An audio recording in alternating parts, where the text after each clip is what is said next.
Alhamdulillahi Rabbil Alamin.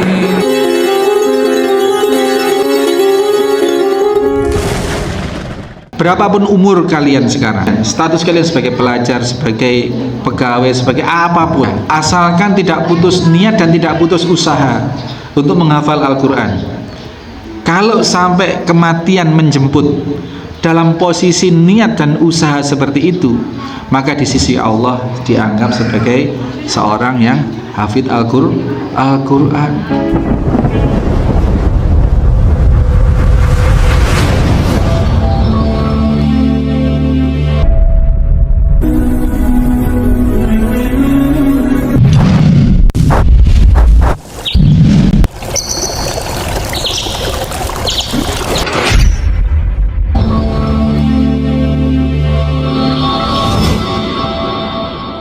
Meninggal dunia. Nah, meninggal dunianya orang yang mau bertaubat tetapi belum melakukan amal kebaikan, belum sampai ke kampung, ke orang-orang soleh untuk melakukan ibadah di sana, tholabul ilmi di sana, dia mati. Kemudian ada dua malaikat yang memperebutkan ruhnya orang ini. Siapa dia? Malaikat rahmat dan malaikat azab. Malaikat azab ingin membawa ruhnya orang ini untuk diazab di alam barzah, di alam kubur. Malaikat rahmat ingin membawa ruhnya orang ini untuk dibawa ke kemuliaan alam barzah, mendapatkan nikmat alam barzah. Masing-masing punya alasan. Alasan malaikat azab apa? Orang ini dosanya sudah ketumpuk-tumpuk, sudah gak karu-karuan, dan dia belum melakukan amal soleh apapun, sehingga tidak bisa nebus dia. Kemudian malaikat rahmat berargumen, oh nggak bisa, orang ini sudah berniat untuk bertaubat dan dia sudah melaksanakan taubatnya itu, tapi kan belum sampai. Iya, tetapi kan sudah berniat. Nah, tidak ada titik temu. Maka Allah menurunkan malaikat yang ketiga, ya, berwujud manusia, untuk menjadi hakim di antara kedua malaikat yang berselisih ini. Kemudian malaikat yang ketiga ini memberikan aturan, kalau begitu begini, nggak usah bertengkar, tak usah acarok gitu. Malaikat rahmat sama malaikat azab damai dulu.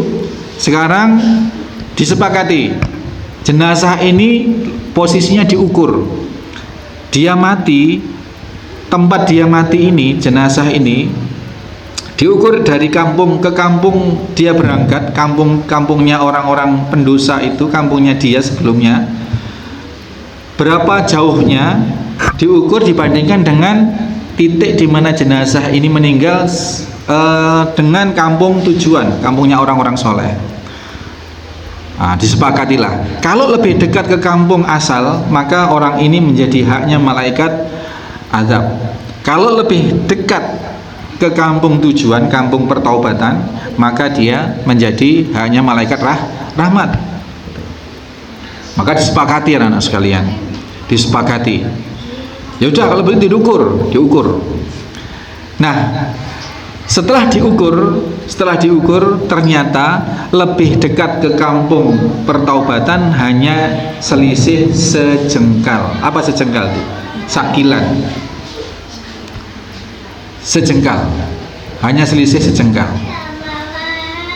Ternyata ini rahasia. Dalam riwayat yang lain dinyatakan bahwa sebenarnya aslinya anak-anak, jenazah tadi itu sebenarnya lebih dekat ke kampung asal. Aslinya berdasarkan pengadilannya malaikat yang ketiga tadi ini, aslinya ini menjadi haknya malaikat azab aslinya. Tetapi Allah membuat skenario.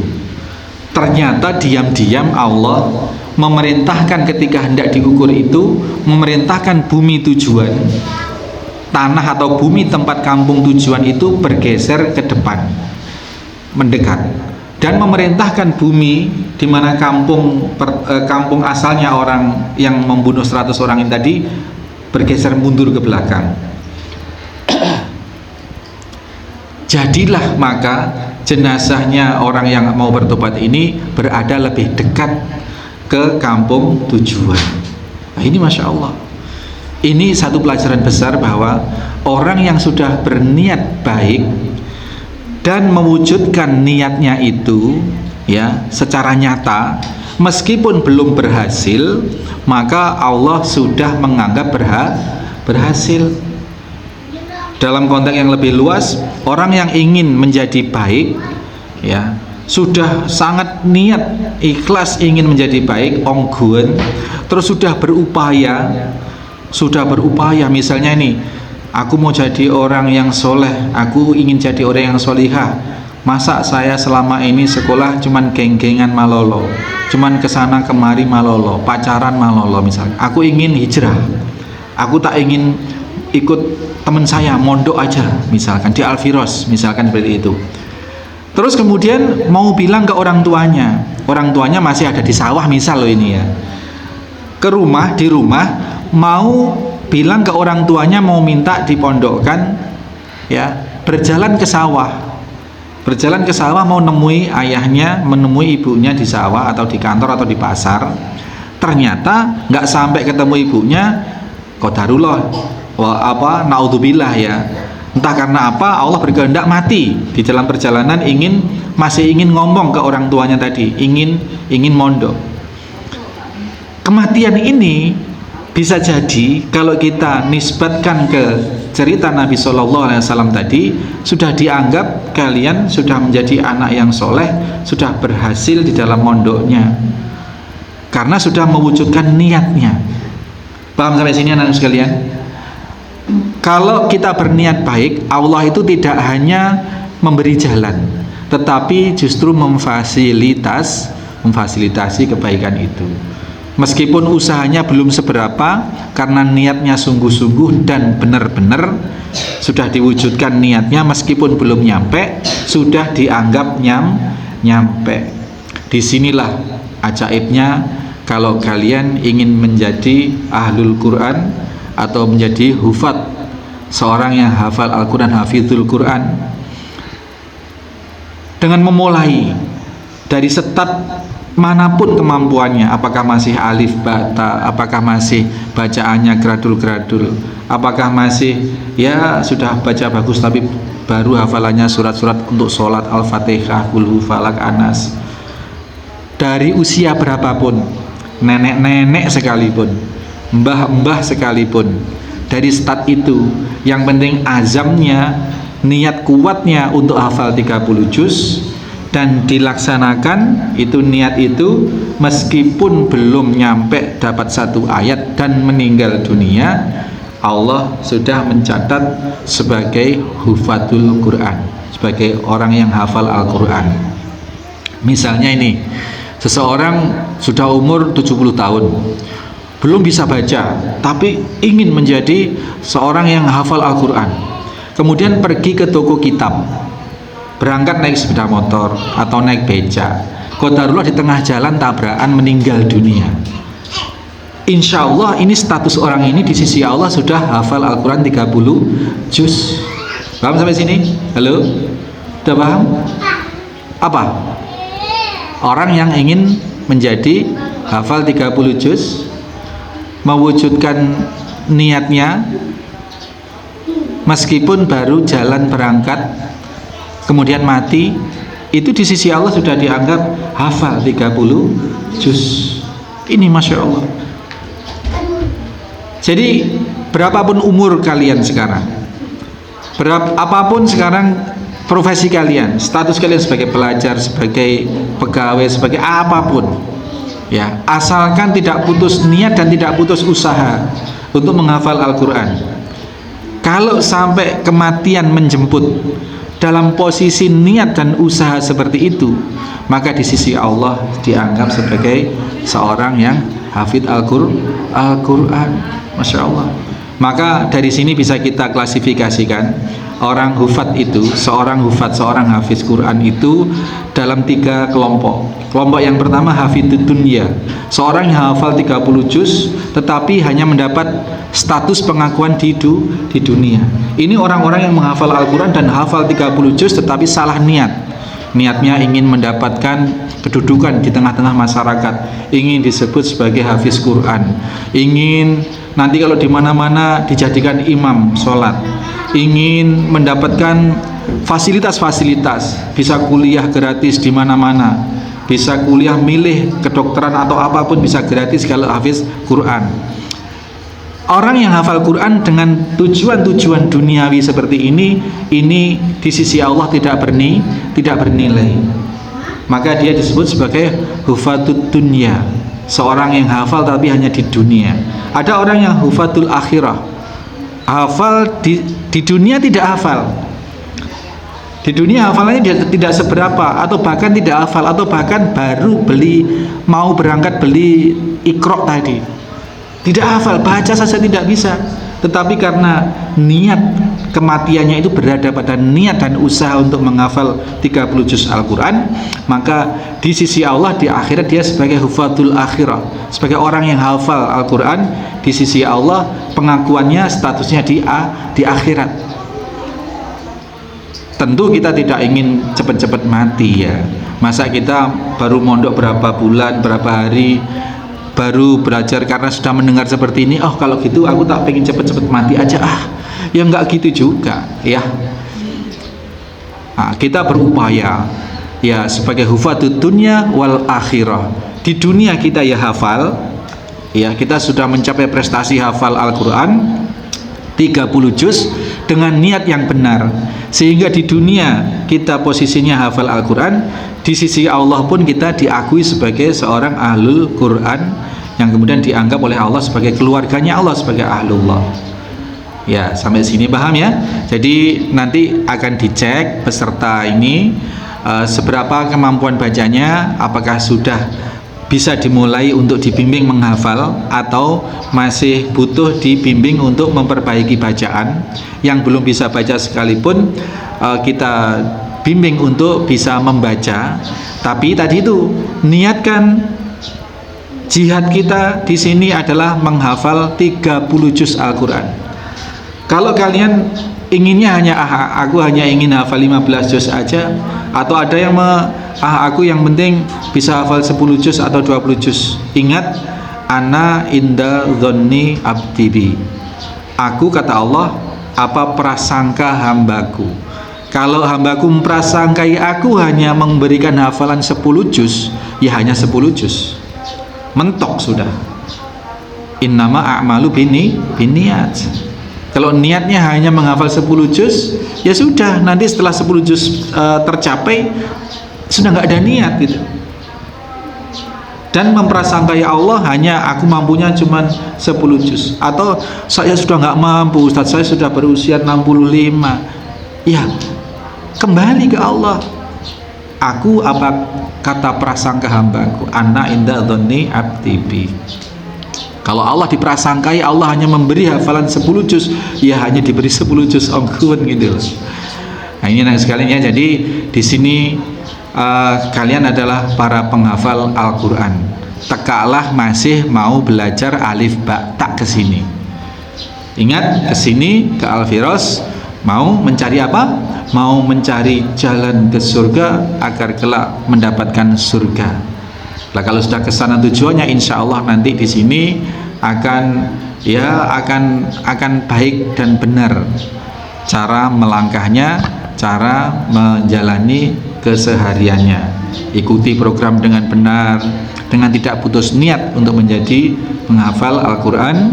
Ingat, kalau memang kita diakui oleh Allah sebagai hufat, ya sebagai hufat di sisi Allah, maka tidak hanya sampean, tidak hanya orang yang hafal itu yang masuk surga, tetapi dia selain memberi mahkota dan jubah kebesaran dan mahkota cahaya di surga nanti, menyematkan ya, memakaikan mahkota untuk kedua orang tua dan memakaikan jubah kemuliaan di sisi di akhirat nanti, juga bisa mensyafaati 10 anggota keluarga terdekat lainnya. Di dalam riwayat yang ini dinyatakan 70. Ya, Masya Allah.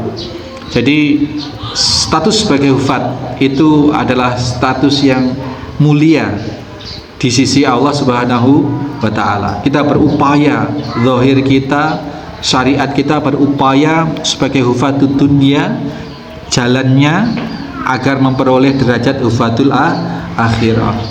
Jangan sampai kita hanya memperoleh hufatud dunya tetapi tidak diakui sebagai hufatul akhirah. Yang terbaik adalah hufatul dunya wal akhirah. Di dunianya hafal dengan niat yang benar sehingga diakui di sisi Allah. Jangan sampai kita bersusah payah hafal 30 juz tapi karena salah niat tidak diakui di sisi Allah, jadilah hanya hufatud dunya. Na'udzubillah.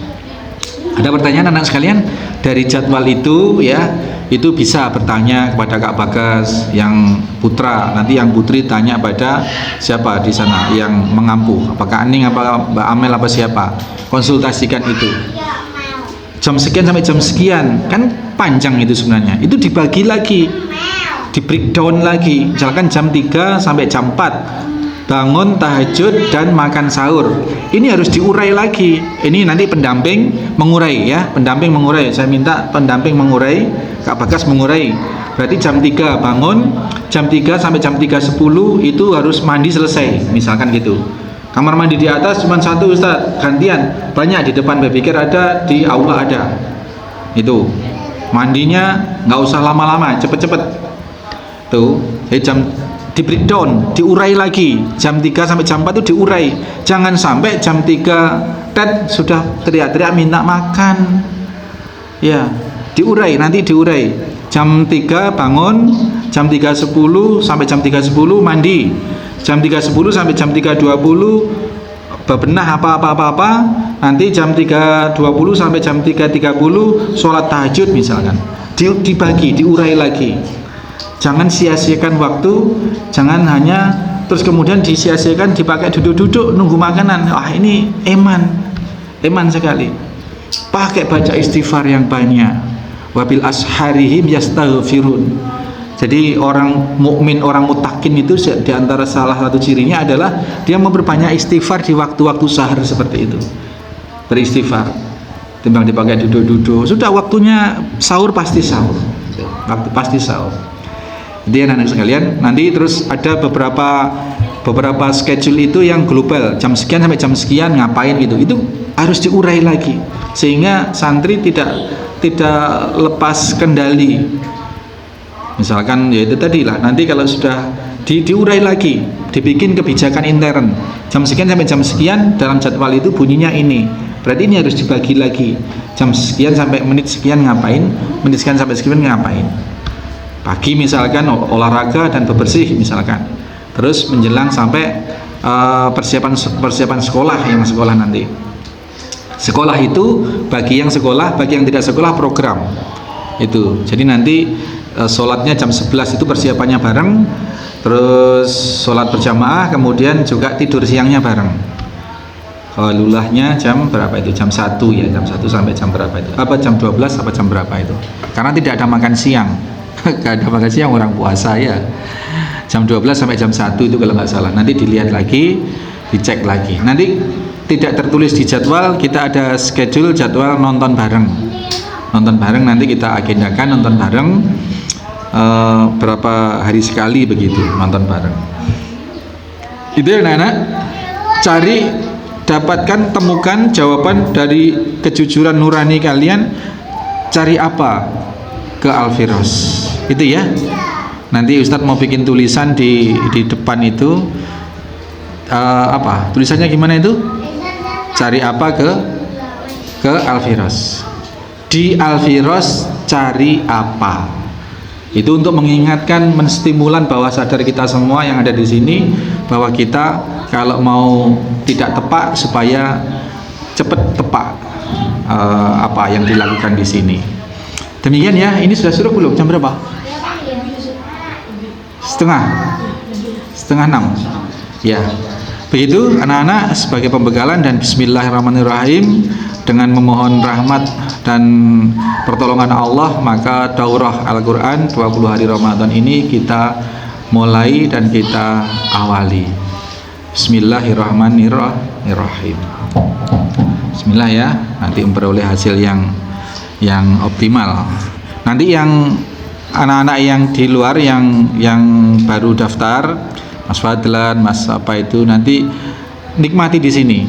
Nikmati namanya. Hah? Udah. Mas Yuda sama Mbak siapa itu nanti nikmati di sini, suasana di sini seperti ini. Nanti kalau mau lanjut di luar program ini, mau terus di sini boleh ya, melanjutkan sampai akhir Ramadan, atau nanti setelah Idul Fitri mau mondok di sini sambil sekolah. Moto kita apa? Ya lulus sekolah, ya hafal Al-Qur'an. Gitu. Sekolah tetap sekolah.